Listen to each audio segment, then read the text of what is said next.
It's really important that whoever owns or is in control of that public space actually is on notice that you've been injured. Sometimes that happens because you've done it, say, in front of them, maybe if it's in a shop or a restaurant. If it's in a place where no one's seen that you've been injured, it might be at night, for example, in a public place. It's really, really important that you notify, and you can do it verbally. You could ring up that business or put it in writing. You might, and it's important to be honest, to do both. So you might tell them about it, and then you might write a letter just to confirm, or an email just to confirm that you were injured, and just some very, very basic details of the circumstances that led to your injury.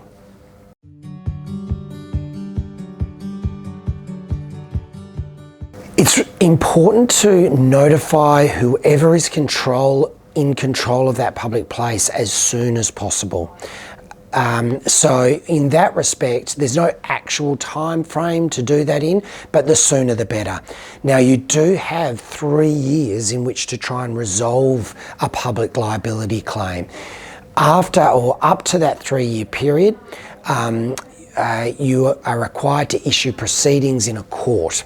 So if you issue proceedings in the court within that 3-year period, then the claim is protected. If you let it go longer than 3 years, then it may be that you lose your rights to make a claim.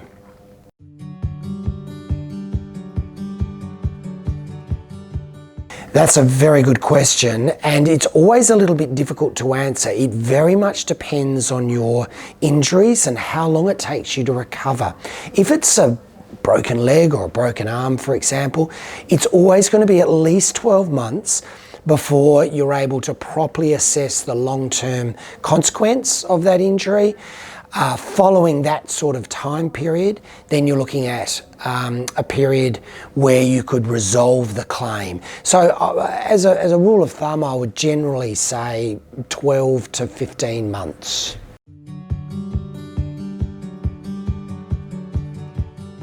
It would be very, very rare in a public liability case for the insurer to accept liability in that way, concede liability, and be prepared to make those sorts of payments. As a general rule, the insurer will not make any admissions at all in respect of their insured's liability. So what they'll do is they'll investigate the claim, and they'll be prepared to consider some form of settlement, but it generally is a one-off settlement. So it'd be very unusual that they're prepared to replace salary, or they're prepared to pay medical expenses during the course of the claim. For people who have private health insurance, it's a lot easier for them because they're able to claim their medical expenses, or at least some of them, during the course of the claim. Also, for people with income protection, they may be able to have their income covered during that period of time.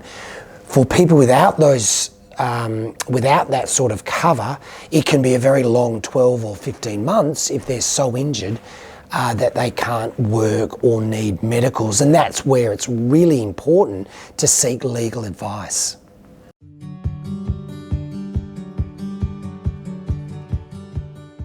In very rare cases, we have to issue proceedings in the court because the insurer will not accept liability, and we actually believe that ultimately we would get a judgment in our client's favour. So we will issue proceedings in the court in those circumstances and push the matter through the court system. If after that lengthy sort of period of what we call litigation, if the insurer is still not prepared to make a reasonable offer, then ultimately the matter will get set down and heard by a judge. Now, that's very, very rare, and in my 20 odd years of doing this work, I've only really ever had a handful of actual trials that have gone the whole distance.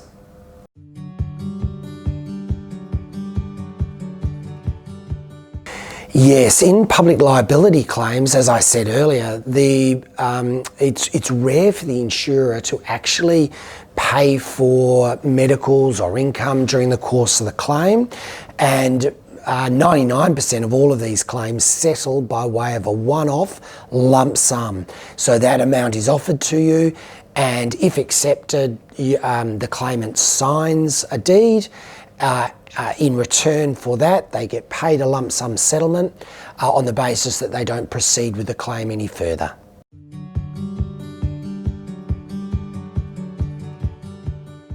In lots of cases, the insurer will argue that both parties were equally at fault in terms of the accident. So it might be a situation where someone was walking along, there was a hole in the ground, and if they were paying attention, they may have seen the hole in the ground.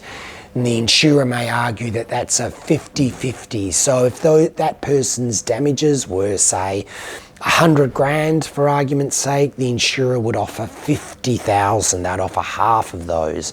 So those sorts of cases, or that type of circumstance, is quite common, and we will, as solicitors in this area, we will negotiate a settlement that's fair in those circumstances.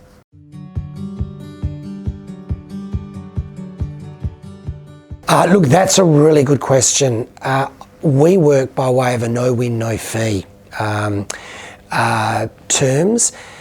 And that's really important in these cases because no one can guarantee that the insurer will definitely pay damages. So it's really important that you've got a lawyer that's prepared to investigate these claims and bring these claims in circumstances where you're not at any risk for legal fees. Now, the legal fees will obviously vary in terms of the length of time that the claim takes and the length of time the claim goes for.